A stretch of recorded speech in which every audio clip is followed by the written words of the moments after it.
As my husband spoke those words and busied himself with packing, the weight of his impending absence settled heavily upon me. I knew soon I'd be consumed with caring for the baby, leaving little room for me to return home anytime soon. His casual tone belied the gravity of his departure, urging me not to miss him too much. Standing there, silently observing his actions, I couldn't shake the feeling of abandonment creeping over me. He seemed oblivious to my emotions, his laughter and carefree demeanor contrasting sharply with my own turmoil. Even as he jovially inquired about our son's baby bottle, his thoughts were elsewhere, on the child he'd fathered with another woman, not ours. My name is Linda, a 42-year-old caregiver, juggling part-time work and aspirations of becoming a certified nursing assistant. My family, ostensibly complete with my husband and our son, was fractured by his infidelity. Despite enduring years of heartache and tears, I remained tethered to him by love. Once a notorious womanizer, my husband had seemingly settled into domesticity after our son's birth. Yet, beneath the facade of stability, his old habits lingered, resurfacing in clandestine affairs. Robert, our son, on the cusp of adulthood, was the center of my world, his impending departure for college both a source of pride and anxiety. Amidst the chaos of our lives, suspicions gnawed at me, fueled by the telltale signs of his infidelity, lingering scents of perfume, stray hairs, and unexplained absences. Despite my intuition, I lacked the courage to confront him, choosing instead to endure in silence. Then, during a seemingly ordinary family dinner, the truth threatened to unravel. In a rare moment of candor, fueled by alcohol, my husband's words betrayed his guilt. As he marveled at Robert's growth, his clumsy attempts to connect only served to deepen the chasm between us. Caught off guard by the sudden shift in conversation, I realized that our fragile facade of familial bliss was on the brink of collapse. As my husband uttered those shocking words, both Robert and I exchanged wary glances, suspicion clouding our expressions. With a gulp, he drained the remainder of his beer, his next revelation hanging heavily in the air. "The thing is," he began, his voice faltering slightly, "my girlfriend is pregnant." The room fell into an eerie silence, the weight of his confession leaving us stunned. Girlfriend? Pregnant? It seemed incomprehensible, nonsensical. I couldn't help but emit a dry, incredulous laugh. "You must be joking," I retorted, disbelief coloring my tone. "You've clearly had too much to drink today." But he persisted, his words weighted with a disturbing sincerity. "No, it's true," he insisted, his admission chilling me to the core. "We've been together for a year now, and it seems we've accidentally created a baby." In a flurry of panic, I rose from my seat, instinctively shielding Robert from the sordid revelation unfolding before us. His young face remained blank, untouched by the gravity of his father's words. "Robert, go to your room," I urged, desperation seeping into my voice. "This isn't a conversation for you to hear." But my husband interjected, callously disregarding my plea. "No, let him stay," he countered, his indifference to our son's innocence cutting through me like a knife. "This might be the last time we're all together." Enraged, I couldn't contain the fury rising within me. "How can you say that?" I exclaimed, my voice trembling with anger. "Our son doesn't need to be exposed to this, especially now." In a sudden surge of protectiveness, I enveloped Robert in a tight embrace, seeking solace in the warmth of our bond. He clung to me, his vulnerability palpable amidst the chaos unfolding around us. But my husband remained unmoved, callously continuing his confession. "I will be coming home for a while," he stated matter-of-factly. "I'll be helping her raise the baby, you know." His words washed over me in a dizzying whirlwind, the magnitude of his betrayal finally sinking in. So he had a mistress, and they were expecting a child. And he had chosen now, on the precipice of the baby's birth, to divulge the truth to us.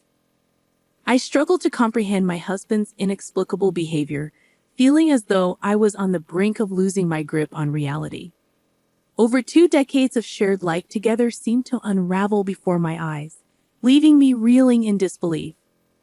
Despite the moments of resentment that punctuated our years together, witnessing him care for Robert always reassured me of his commitment as a father. But now, faced with the sudden revelation of his affair, I couldn't fathom how he could so callously discard the trust and bond we had painstakingly built. "That's how it is," he announced nonchalantly, as if it were the most natural thing in the world.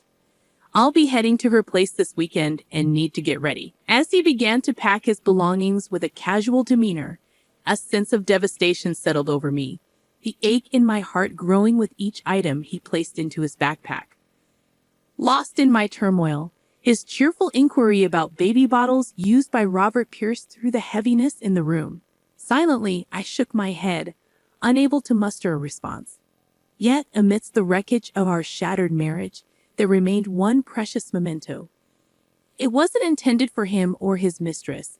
It was a token meant for the future, a testament to the shared joys and challenges of parenthood that my husband and I had hoped to revisit together. As he departed the room, dismissing the sentimentality of our shared memories, I couldn't help but wonder if he had truly forsaken us. Did he just abandon us? Robert's voice trembled with unshed tears, echoing the question that lingered unspoken in my own heart. 3 days later, as my husband prepared to leave for his mistress's place, I confronted him with the shattered remnants of my trust. "I believed in you," I choked out through tears, my voice breaking with the weight of betrayal. His response cut through me like a knife, a cruel mockery of our shared dreams. "I always wanted another child," he declared callously, his laughter raining hollow in the wake of his betrayal. "But you were always too busy, weren't you? We grew older, and I knew we couldn't have another one." As he callously dismissed our shared pain, Robert's glare burned with unspoken fury, a silent witness to his father's betrayal. With a heavy heart, he offered me solace, his gentle touch of balm for the wounds inflicted by the man who had once been our anchor. "What's with that look?" My husband's dismissive words hung in the air, leaving a bitter taste of abandonment in their wake. "By the time I come back, I won't be around anymore. Are you okay with that?" My husband's words cut through the air with callous indifference, leaving a bitter taste of abandonment in their wake. With a resigned nod, I replied, "Sure, you're an adult now, right? You've lost your childlike charm and you're not as cute anymore. I've heard my girlfriend's baby is a girl, so I might like her even more than you." Robert's reaction was swift as he lunged at his father, his frustration and hurt boiling over. For a moment, my husband flinched, but then he met Robert's glare with a cold indifference. "Ah, she's so young and cute, unlike you guys," he retorted dismissively. "I'm really looking forward to our future together." The truth hung heavy in the air as Robert spoke up, his voice laced with resentment. "Yeah, I get it now. You're the worst dad. At least now both Mom and I can make up our minds. We know what to do." Joining Robert's side, I added my voice to his defiance. "You should know that there will be no home for you to return to anymore."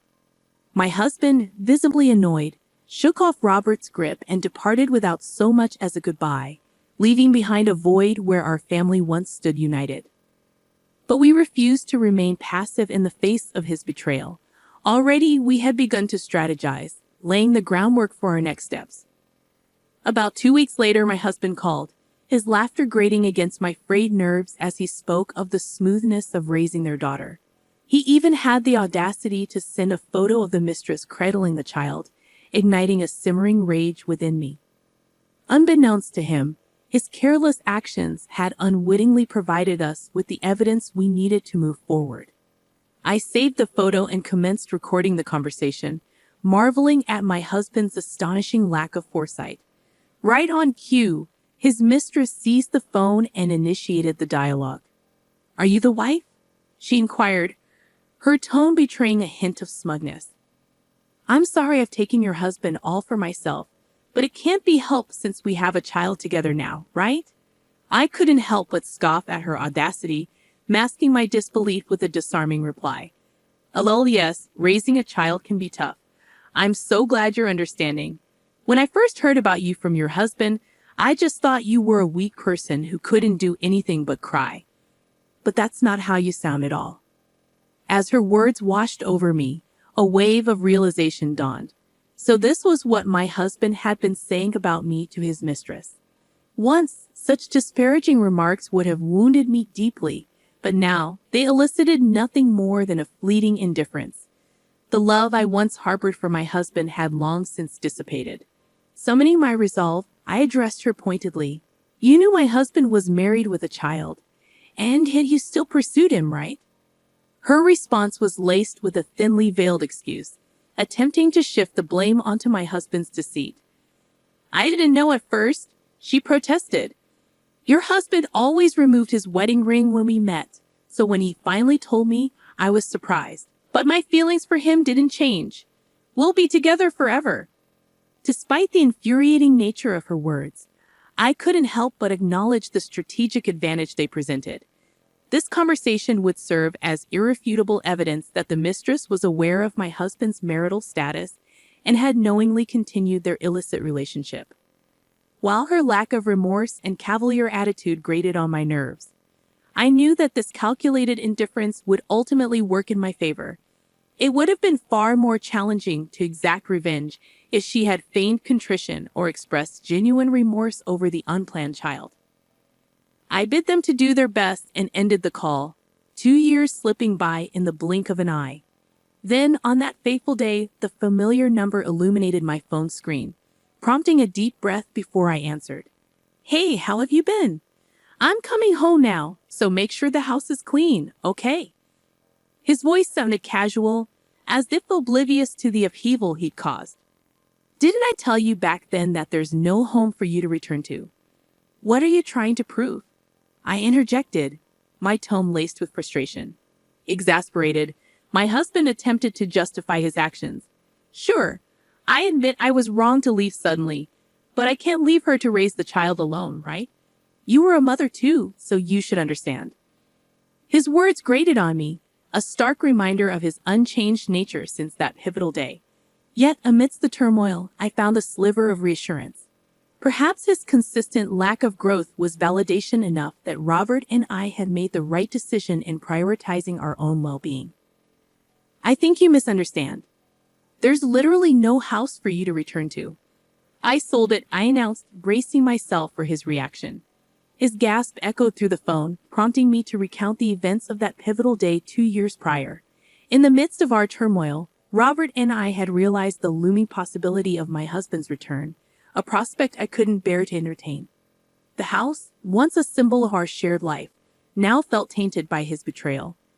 It was then that Robert had offered a solution, his calm demeanor a beacon of clarity amidst the chaos. "Isn't this house under your mom's name?" he had asked. In that moment, a daring plan took shape.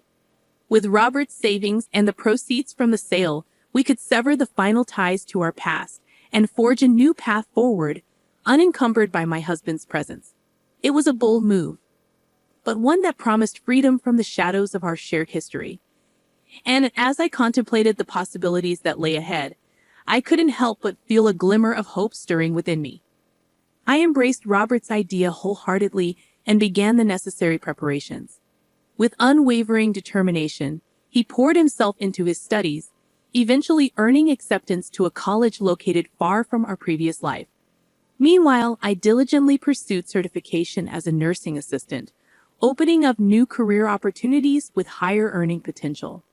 The decision to sell the house was a monumental one, but it marked the beginning of our journey toward independence and self-reliance. Before proceeding, we sought my grandfather's blessing, knowing that the house held sentimental value passed down through generations. When I disclosed the situation with my husband to my grandfather, his reaction was one of unbridled fury. Yet, in his anger, he also offered his unwavering support, generously providing us with a portion of their savings to facilitate our fresh start.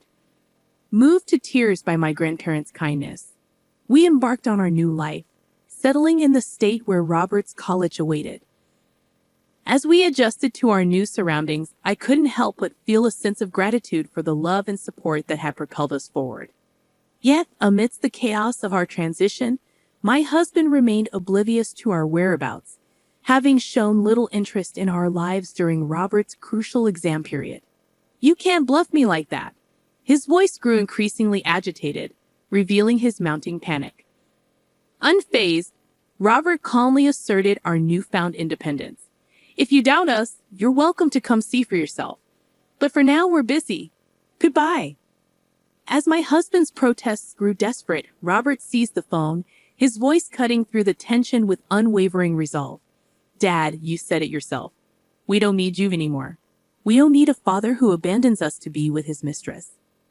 His words struck a chord, evoking a raw vulnerability in my husband that I had seldom seen. Please wait, he pleaded, his voice tinged with desperation. I know I messed up, but don't abandon me. I reclaimed the phone from Robert, steeling myself to deliver the final blow. You may not agree to a divorce, but we're moving forward with the preparations anyway, I asserted, my voice firm with resolve. And did you know that alimony payments for fathering a child with your mistress during our marriage can be almost double the usual amount? Better start preparing for that. Without waiting for my husband's response, I ended the call, rejecting his subsequent attempts to reach out. I had no desire for further stress. From now on, he would bear the financial burden of raising a child with his mistress, while supporting me with alimony payments. My husband had always been reliant on me, lacking real skills and showing little initiative in household chores. His absence left behind a trail of untended messes, a stark reminder of his dependence. I couldn't envision his relationship with his young lover lasting, given his track record of irresponsibility. Speaking my mind had lifted a weight off my chest, and I took a deep breath, feeling lighter despite my exhaustion. Robert's concern for me was evident, but I reassured him with a forced smile. I'm fine, I assured him. Let's go out and eat something you like today. His worry lingered, but he attempted to maintain a cheerful demeanor for my sake. I found his consideration endearing, his debate over dinner options melting away my worries. Despite the challenges we faced, I was determined to create new happy memories with my son in our unfamiliar surroundings. As I pondered our future, a sense of optimism washed over me. Robert's kindness and concern for me touched my heart, but I knew I needed to prepare him for a future of independence. Teaching him to cook would be a priority, ensuring he could fend for himself when the time came. With my husband out of the picture, I no longer felt lonely. As I envisioned our future together, a laugh bubbled up from within me, a sense of freedom and clarity washing over me. With him gone, I could now live the rest of my life with a clear conscience, unburdened by the weight of his presence.